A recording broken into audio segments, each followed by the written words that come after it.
Global Logic has developed an automatic monitoring solution to predict vehicles' required maintenance and to prolong their working lifespan. The solution can be applied both to heavy vehicles and to motorcycles or passenger cars. The embedded device, which needs to be installed in the car, is light and has low power consumption. It can be installed both in new car models and as an additional option in already produced vehicles.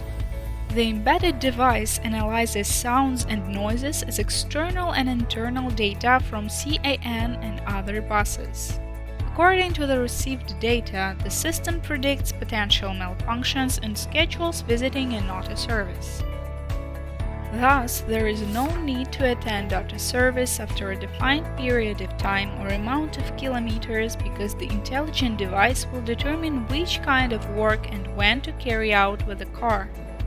This will increase safety and reduce redundant maintenance work.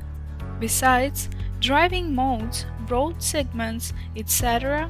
are analyzed in the cloud to detect destructing conditions for vehicle nodes.